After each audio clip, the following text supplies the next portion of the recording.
spirit dancing.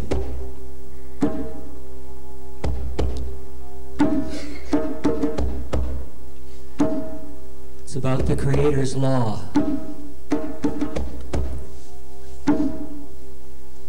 Which we know as the law of giving and receiving in balance.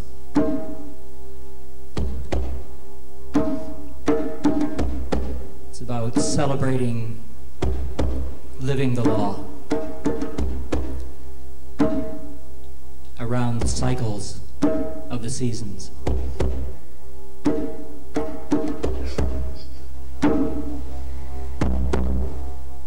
Dancing the law, spirit dancing.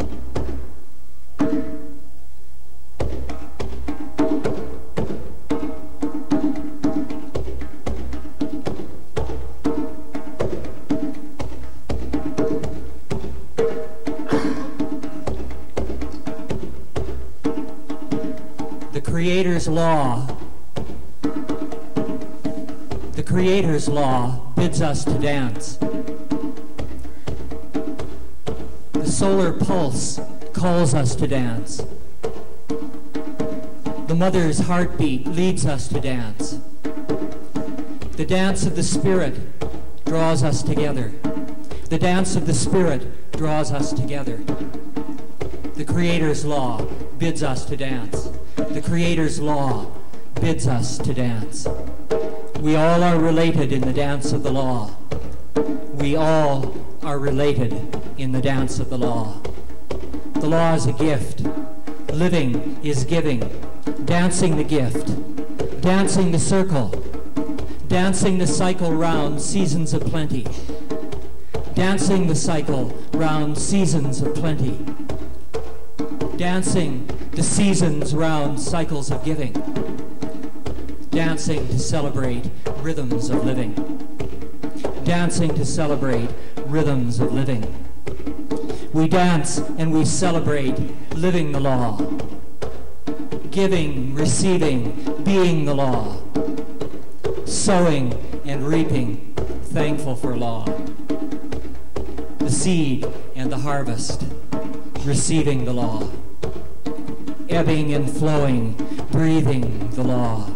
The light and the dark, encircled by law. The sun and the earth, oneness in law.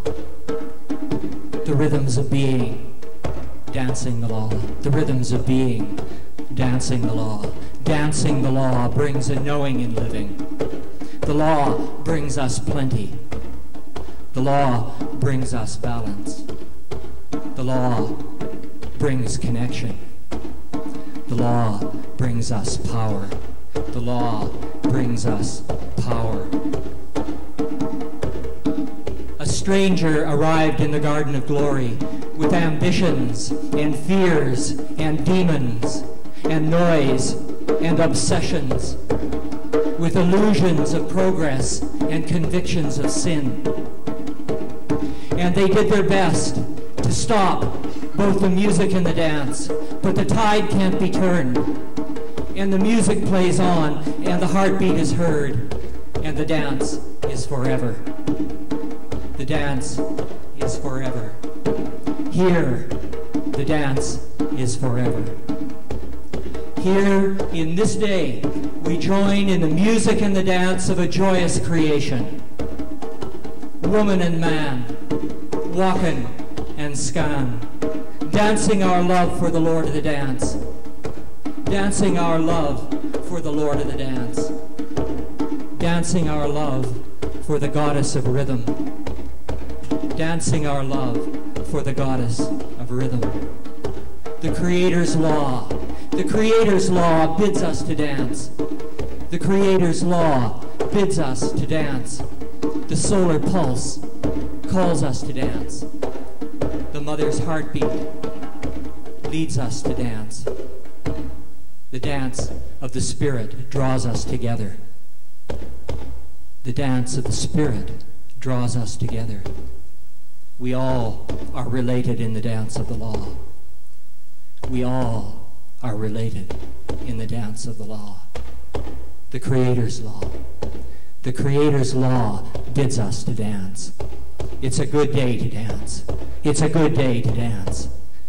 It's a good day to dance.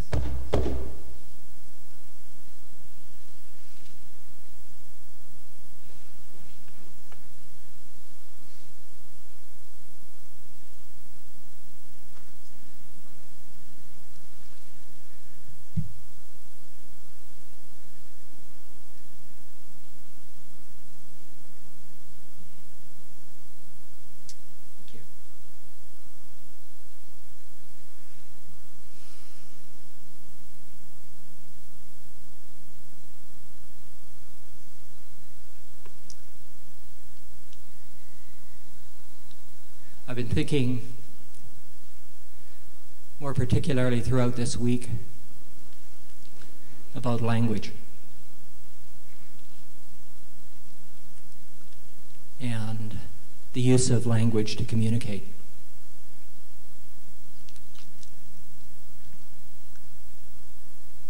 Some varied forms of language already used this morning. The language of the drum, the language of the didgeridoo, the language of the spirit, expressed through Maria and arrow, the language of the poetry, the words selected to clothe the rhythm, the information conveyed, the spirit of the words.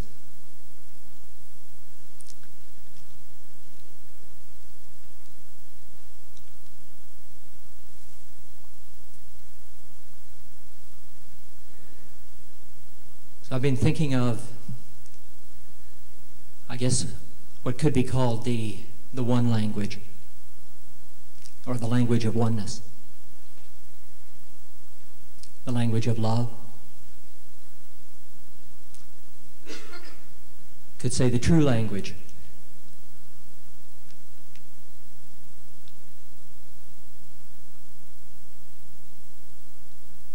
Which no doubt has many dialects and formations, but it all finds its origin in the substance of love and the spirit of love.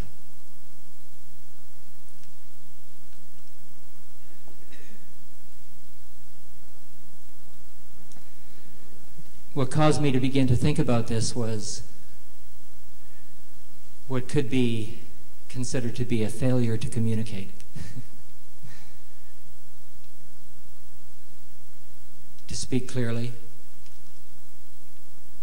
to hear what is being said, to understand what is being said.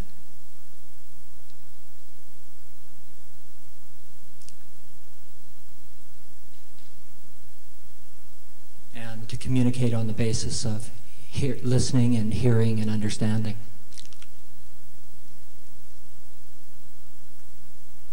Asking myself the questions, why aren't we communicating? Why aren't we hearing each other? Why are we misinterpreting what one another is saying?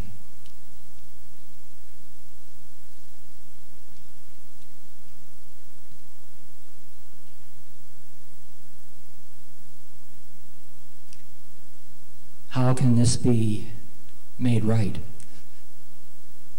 How can the channels of clear communication, listening, speaking, understanding, be opened more fully than they are?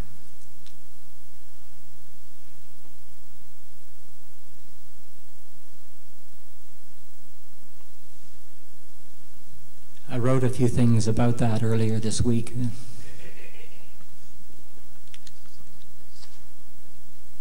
There's one paragraph that I wrote. Language is circumscribed by such factors as the spoken word, the silent sound, the spoken emotional and mental content of the words and postures, the unspoken emotional content in the communication, the unspoken mental content in that communication, physical posturing, overt action at multiple levels, covert action at multiple levels, the appearance of doing nothing, which actually is doing something, actual and interpreted national and cultural differences, the levels of being that are in expression at any particular moment, through human beings or non-human beings, and the various interpretations of all these elements that are present in each one's consciousness, and the collective interpretations that are shared by individuals relative to the accumulation of all these elements. There's probably many other things that could be mentioned.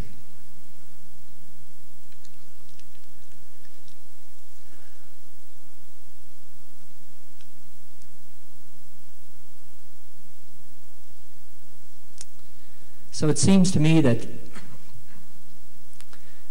there is a language that we are beginning, and I say beginning, you might say over recent decades, recent many years, perhaps this century predominantly, are learning.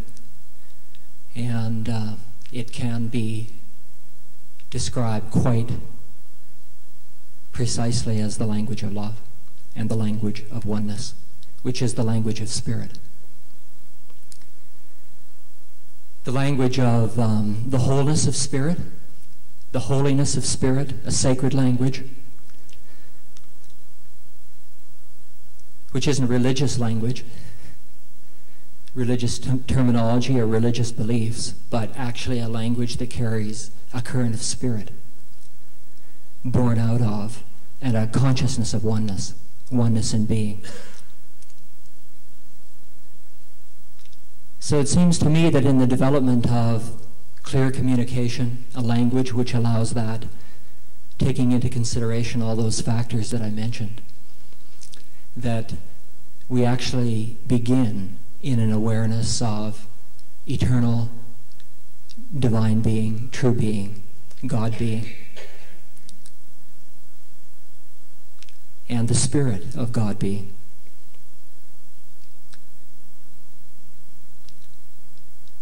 Being God in expression, in human form, there is a spirit that is released through all the forms that are at hand for communication.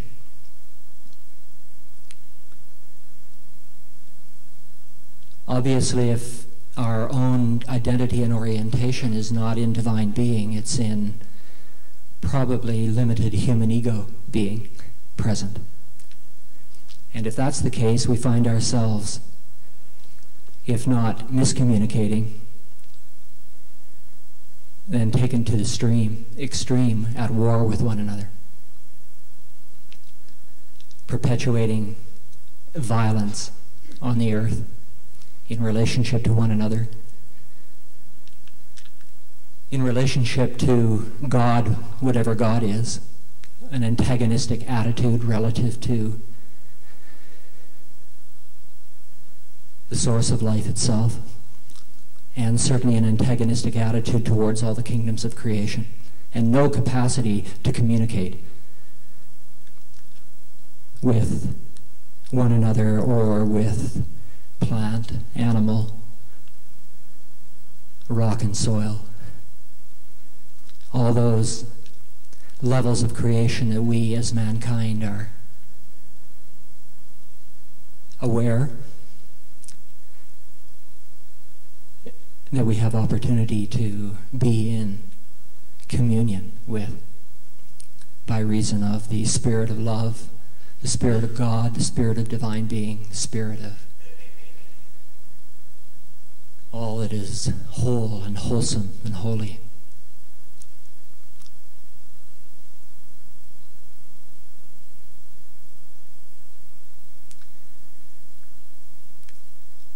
And so if we're not actually living in that Holy Spirit,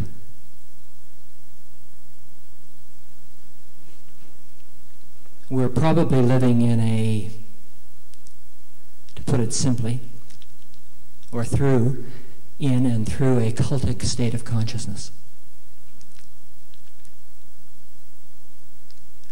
A environment that has been set up and established to make us secure and as comfortable as possible in what is ultimately an impossible and inevitably uncomfortable situation. And we find ourselves with our particular brand of cultic consciousness in a standoff against others with their particular brand of cultic consciousness. And we try to communicate from one bubble, one level of cultic domain through the membrane into another. We may appear to have a certain level of communication within that particular isolated bubble, but it's only within that, and it's only in appearance. It isn't true communication, and it isn't born of the language of love, and it isn't born out of oneness. It's born of separation and fear. And fortunately, there are those who are coming out of that. The bubble is bursting, the membrane is dissolving in the hearts of those who are attuned to the Spirit of love, the Holy Spirit, Spirit of truth, and are keen to bring spirit dancing in a vibrancy of life.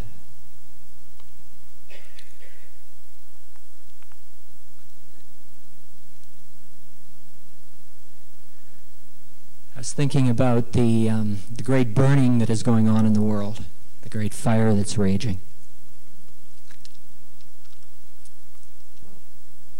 Burning at many levels. Burning up the cultic state of consciousness, actually, and burning up all that would maintain it. But the particular burning I've been thinking of is occurring in two locations on the planet. One is in the rainforests, let's say of Brazil. The destruction and the burning of the forests to make pasture land, to raise beef for the American and European market.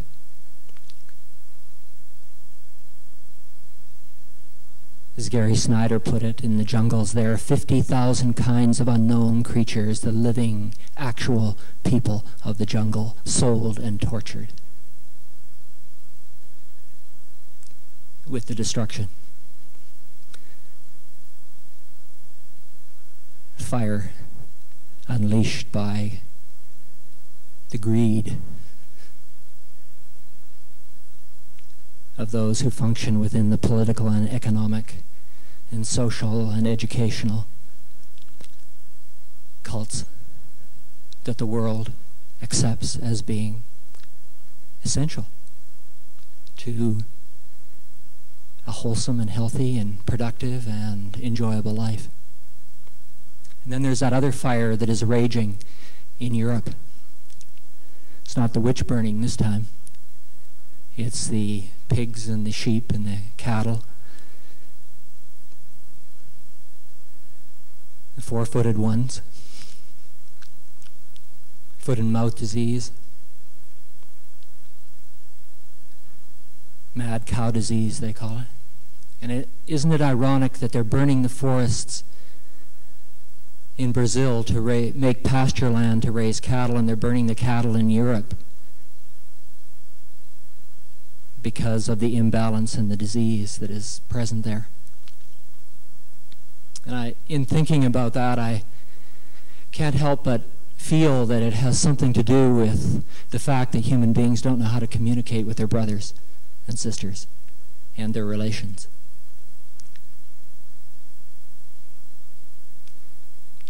There are a few.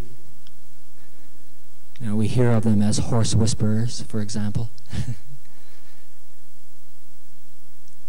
People who have a touch with the plant life, the rock life, the animal life on the planet. Touch of magic, capacity to communicate, and a great love. And that allows it to be so for them. Something innate, a gift, a divine gift that has come through. If you're around such people, and I had the privilege of that, there is a sense of great respect for all of creation, and a love for the Creator, a love for God, a sense of divine being present within the heart of that one. Oh, they probably wouldn't talk about it that way.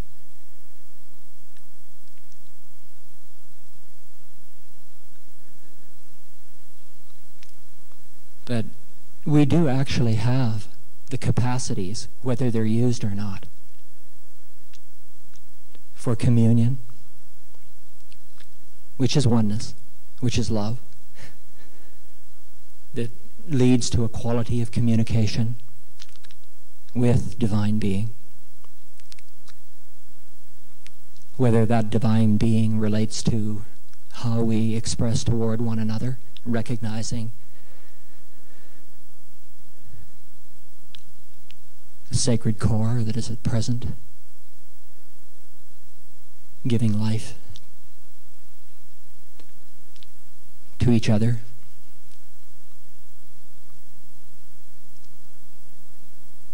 Or communion in the sense of an invisible upwelling through the heart of a spirit of gratitude and closeness, awareness of what has been established here on this planet, who we are as human beings, and the great heavenly or angelic hosts, the focalizations of archangelic consciousness with whom it is possible by reason of the Spirit to enter into communion.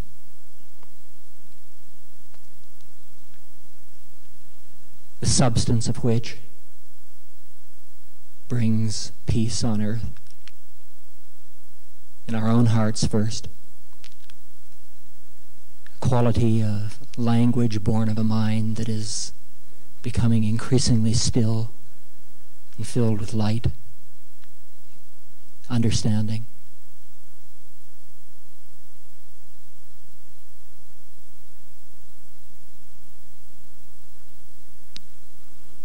Peace on earth in relationship to who and what we are as divine man and divine woman present in human form, to provide what comes by reason of our presence in relationship to the other levels and the other kingdoms of creation.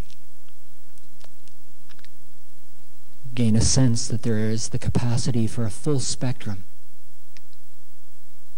of communication. Upward, outward, downward, by reason of increasing consciousness of spirit being present on earth in human form and in expression. Spirit dancing.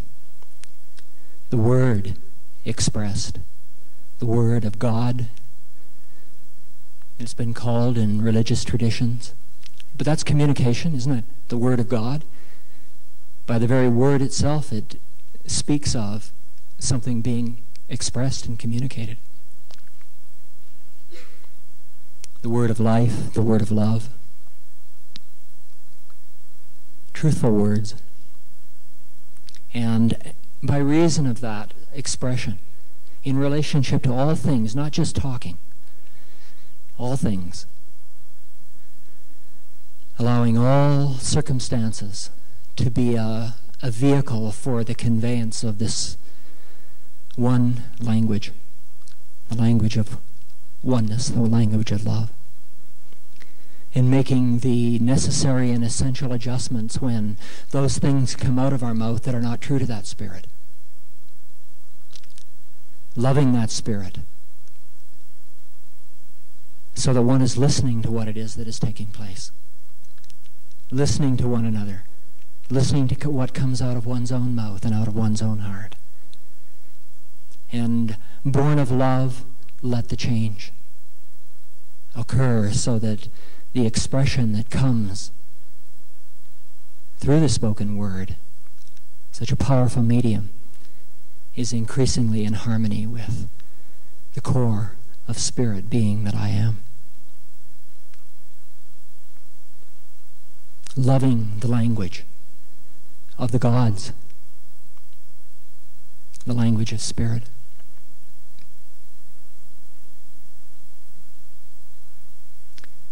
And recognizing that each one, each being, each human being will speak that language in a divinely distinctive manner. It may be for some dominantly through words. We all will have to speak inevitably. Most through the spoken word. But through all the other ways in which we can speak and share in the language of the rhythm of the Spirit.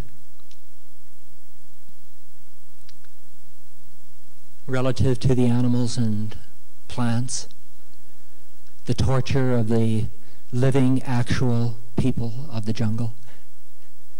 Sometimes it sounds like a jungle around here in the springtime, all the sounds of creation.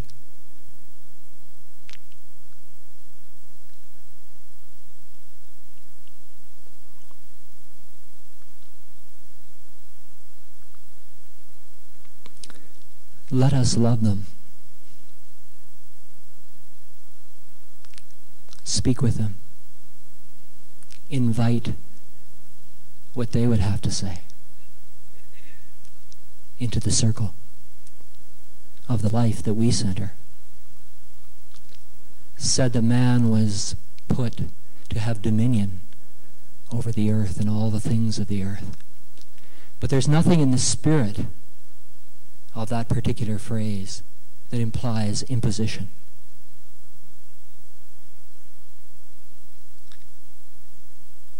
It's actually referring to the dominion of the Spirit. It doesn't lead each other or any level of creation into bondage or into suffering, into prison. Doesn't cause manipulation, genetic or otherwise. It actually brings a focus of spirit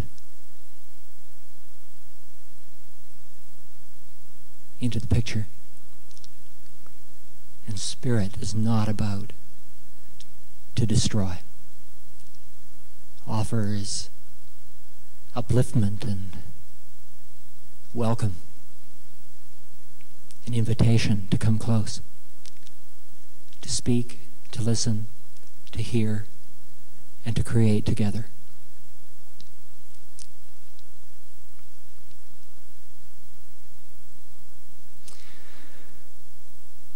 Something has to change in the heart for the language of the Spirit to be understood and to be expressed.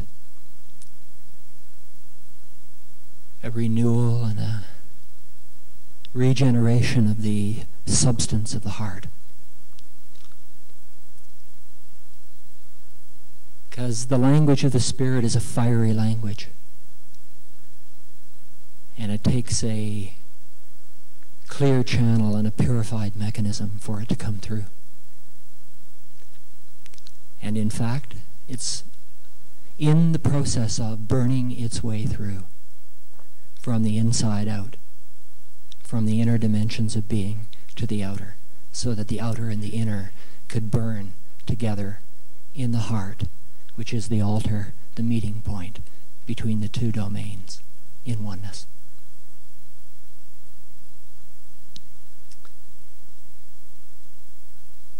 So we who live here and associate together by reason of knowing this place have an opportunity to to let these things that I'm speaking of prevail in relationship to the majesty of life in all its forms that's all around us all the time. And in relationship to one another. And the core purpose of communion that is established in this place as the reason for its being. If we don't do that, what we call the ministry of emissaries of divine light, it's just another cult. People in bondage in their particular little bubble or their little collective bubble, bouncing off each other, knowing a few that we say are our particular friends.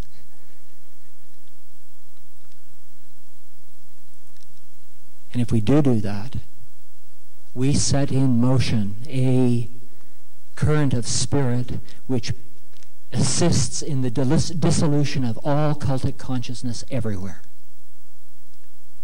Our own, whatever might remain, and all that which is present in the world. And it's a controlled burn. It's not a wildfire. It's just a fire that will take care of all of this in a decent and orderly manner and leave freedom in the substance of love, of oneness. Leaving us aware of our divine heredity and the culture that extends from that heredity and the language that extends out of that culture and the right communication that is established by reason of the understanding and the speaking of the language. And then the torture is drawn to a close and the spirit dance proceeds. Would you like to come up and play, Joseph?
be alert.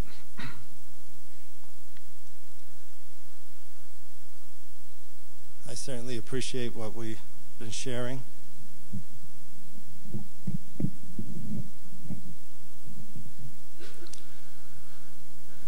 I had the feeling as David was speaking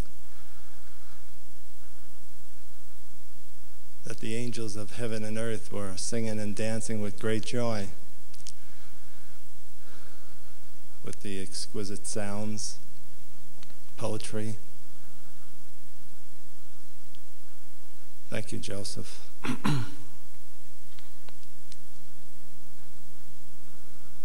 It's a wonderful thing to, should I say,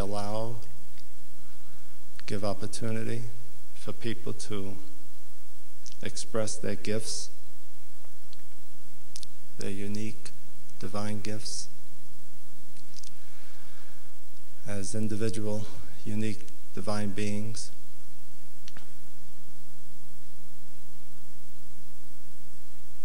I couldn't help think of the words listening to David.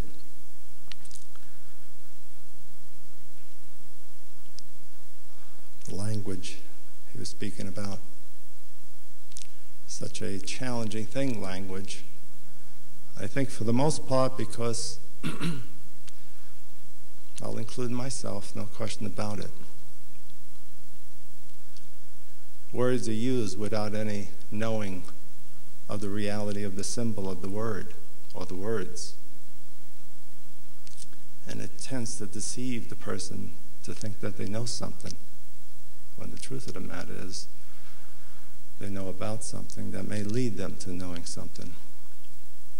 Because words do have a way of clothing the inner reality, as well as every other existence of expression.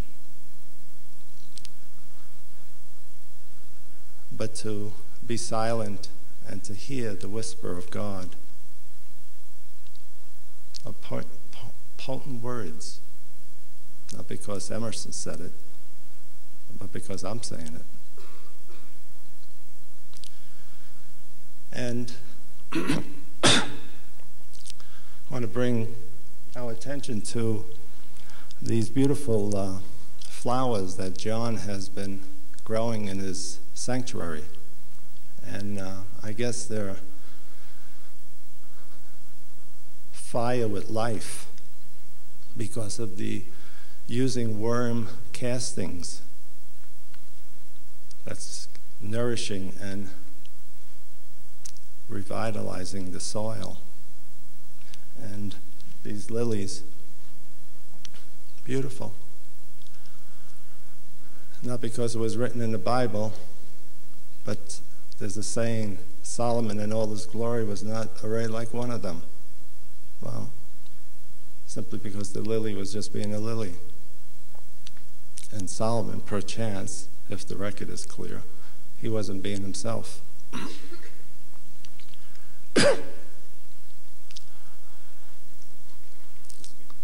I'm in awe over the generation of the quality of our living this past week, particularly on Sunrise Ranch, but I would include all those who move about off and on the ranch. We had a project, a cleaning project of the kitchen. Again, it's very symbolic of cleaning out more than just what we see with our eyes. But not to go there. And then we had a wonderful first meal, supper, Thursday night. And I'll just say it. The dining room was full of light, of space, of something that was generated the last 4 days before that Thursday night. And then we had a town meeting called the Community Gathering, and that was full and rich. And there was a great feeling with people.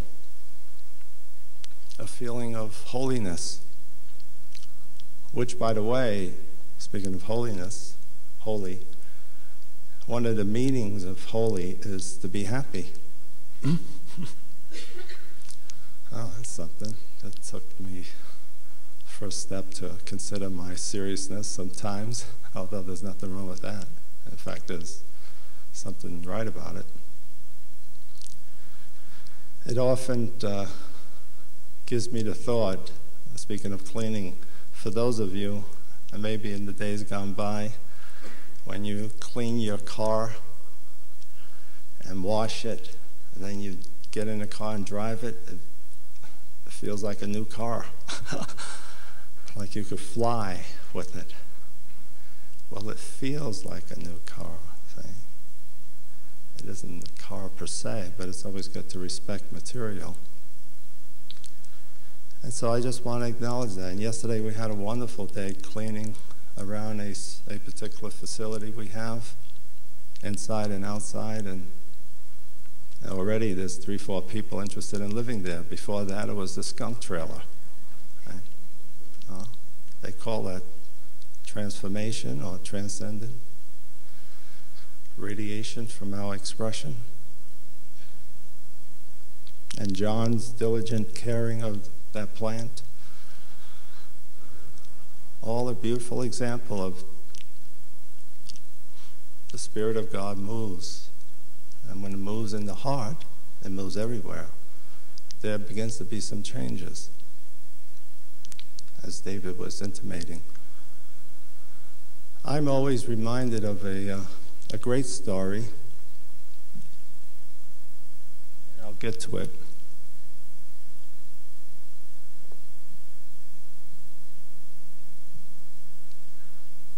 Of Abraham. And I'm sure some of you are aware of it. Well, cut to the chase.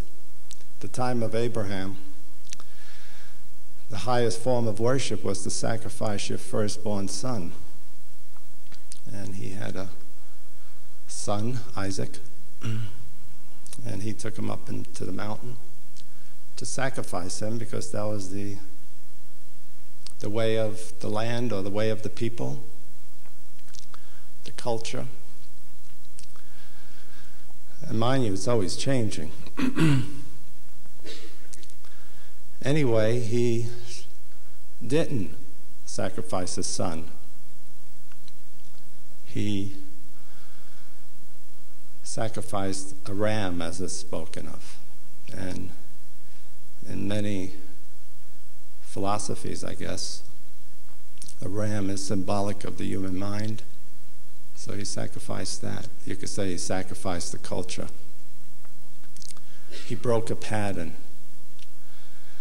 And I've always loved that story, and I've always gave a lot of thought to it. And I could see how this compulsion that was moving in Abraham, I would call it the instinctual compulsion, but it isn't that I'm calling it that. It is what it is. The instinctual compulsion is what governs and moves the tides of the ocean, the seasons. It's the instinctual compulsion that's causing this renewal of spring, the goddess birthing, a time of celebration. And I also gave some thought of what causes inspiration. There's so many books written about inspiration. You know, it's necessary that we inspire each other, and I think that's good and healthy. But in Abraham's case, there was no history, at least the way I hear the story, there was no history for him to read about anything other than sacrificing life, basically. Isaac, life. And the instinctual compulsion conspires. There's no denying.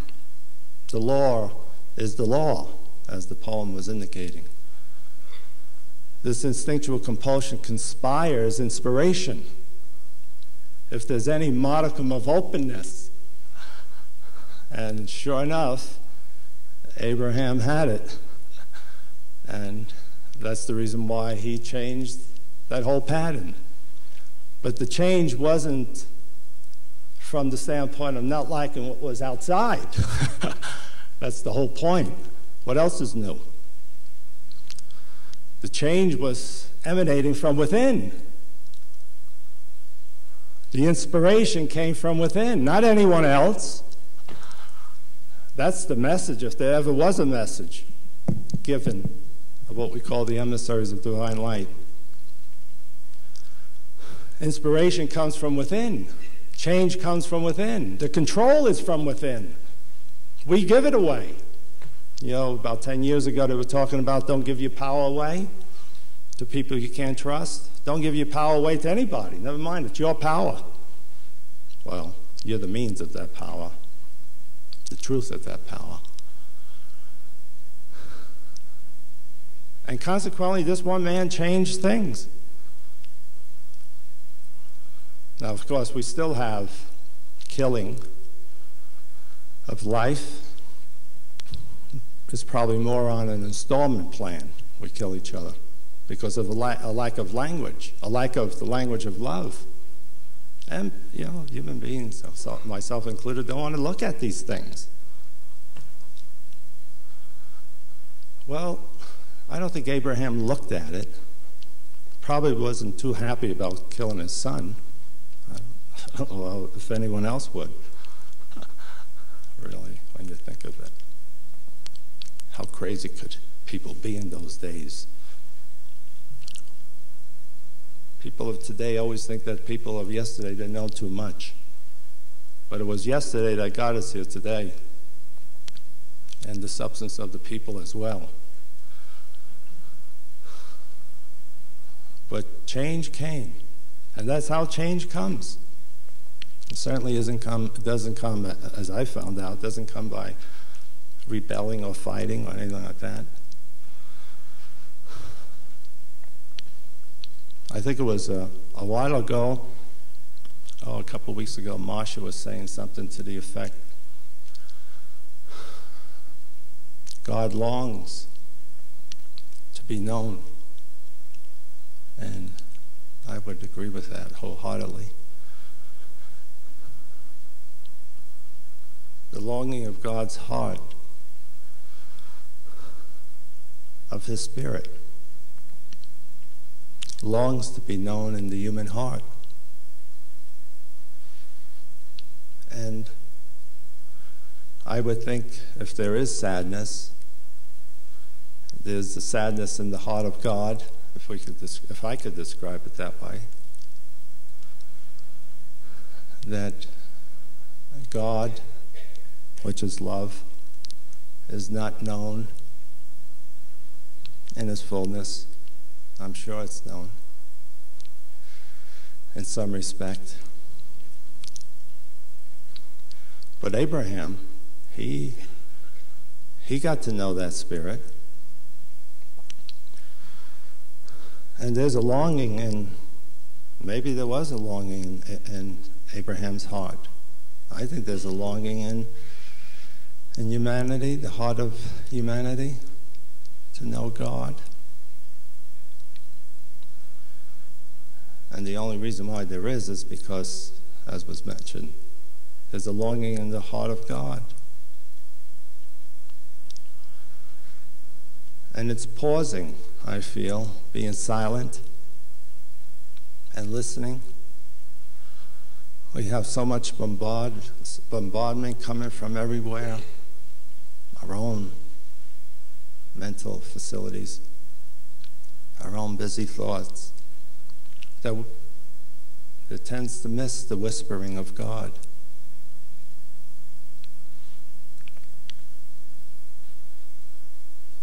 It was said that if you're one with God, or if you're in attunement with God, you won't beg anymore.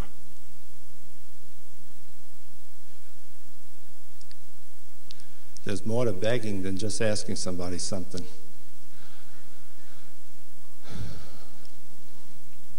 Here we are, made in the image and likeness of this great spirit.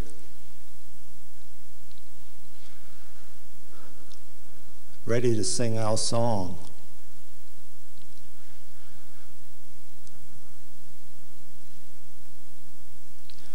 I want to read something.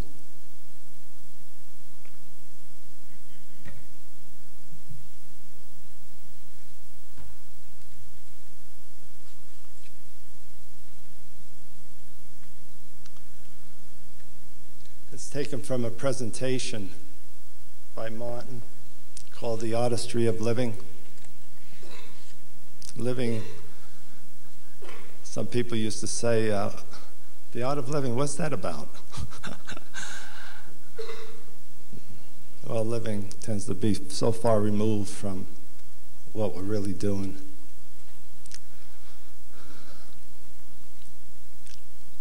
One of the Beatles said that God is present while we're making plans for the future, or we're missing God, whatever it was, John Lennon. Well, here it is. It touched me very deeply.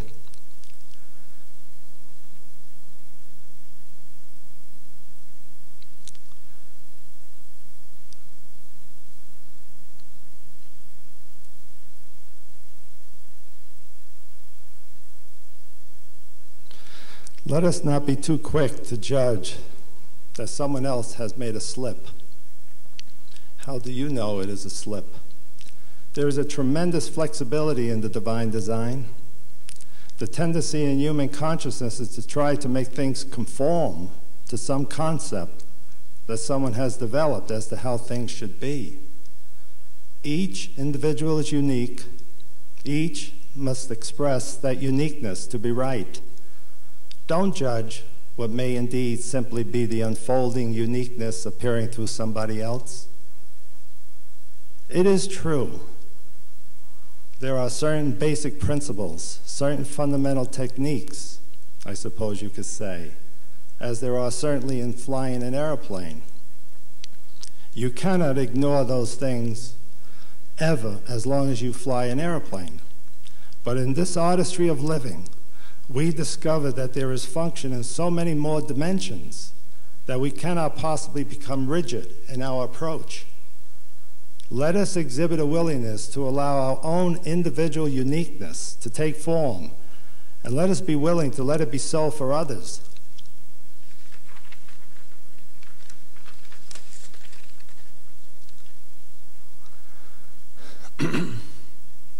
One of the evidences of a leader in this regard is not seen in someone who imposes his own pattern on everybody else. Well, you got to do the thing the same way I do. Exactly. But the leadership is revealed in the willingness to let each person be him or herself, and not to be too quick to judge that some seemingly slip necessarily is a slip. Let it prove itself out. It may be found that another door is open on the basis of what at first seemed to be a slip. There is a willingness to let others be what they are, because we have been allowed to be what we are: patient, understanding, delight in the evidences of uniqueness which appear. What you do will be unique to you. But of course, to find that uniqueness, you must develop your proficiency as an artist. Otherwise, you find that you start imposing something that is not genuinely you. The true uniqueness of the individual is never imposed. There is always that beautiful flexibility and vision which is capable of encompassing the uniqueness of others without being fearful of that and trying to shut it off, because somehow or other you think that you wouldn't be able to handle it or relate to it. If we are centered in spirit, we can relate to spirit wherever it appears. There's no problem.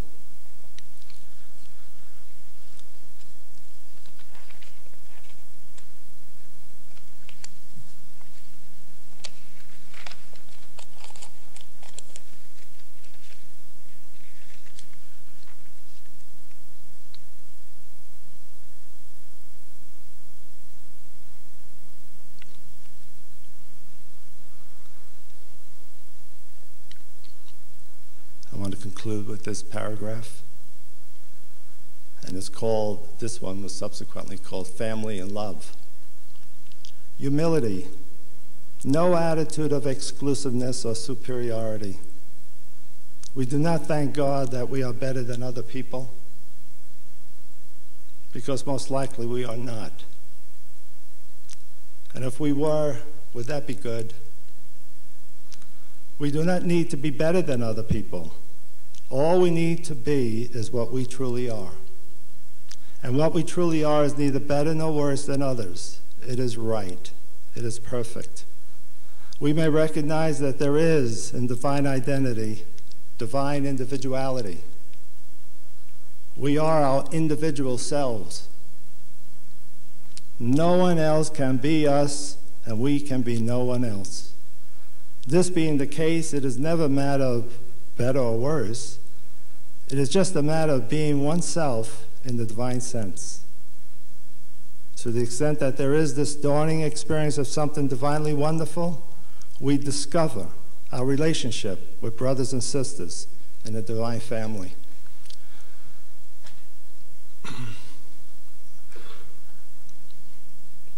That particular spirit and words I particularly heard about 38 years ago.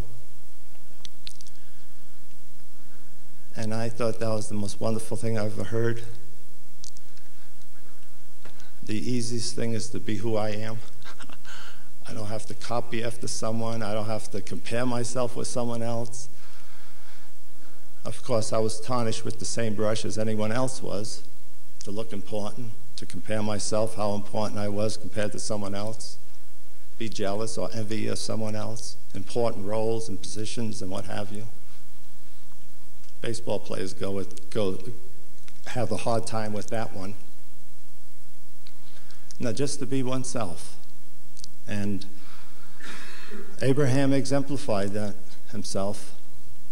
And he proved that the positive control that governs human beings is from within. In saying that, it makes us check all the other controls that control us. Because this instinctual compulsion conspires. You can't prevent it. It conspires. It knows, the law knows no other way, as the poem was saying. There's no, thank God there's no escape, which I don't think anybody wants to escape. But to have this spirit of what we're sharing this morning in our hearts, and to let our lives demonstrate that spirit, so that our living is a celebration of God, the God that I am.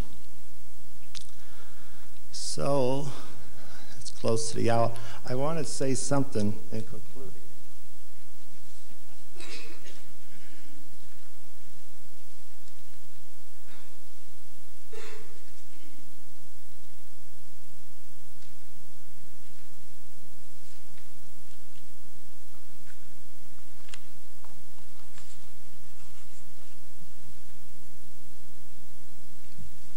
See if I can remember.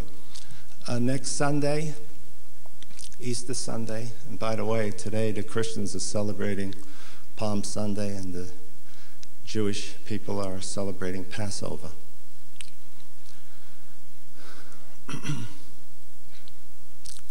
But next Sunday is celebration of Easter, and our friends in Glen Ivy, we have about, well, today, tomorrow, and Tuesday, quite a few of our community friends will be going to California, Glen Ivy, a sister community of the emissaries.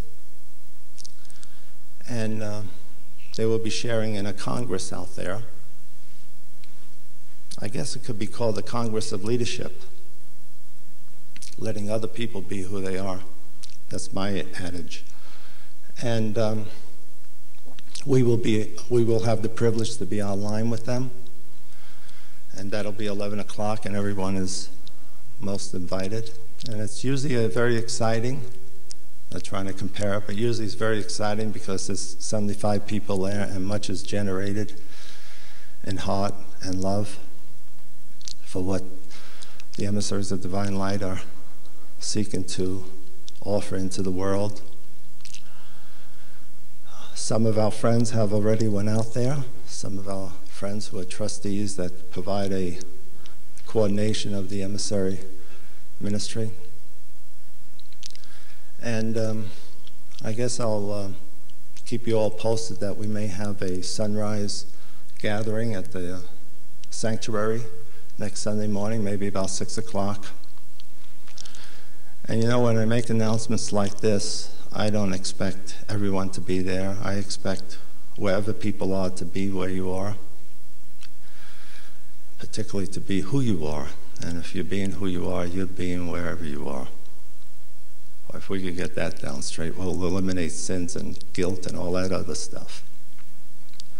So it's great to share this time with all of you. And I want to thank you, Dave, for preparing the heaven with these wonderful people. And I don't know if you're aware of it, but would you come up and just play some, do it? And as they're playing, we feel very respectful that we may move on to have lunch together. Thank you.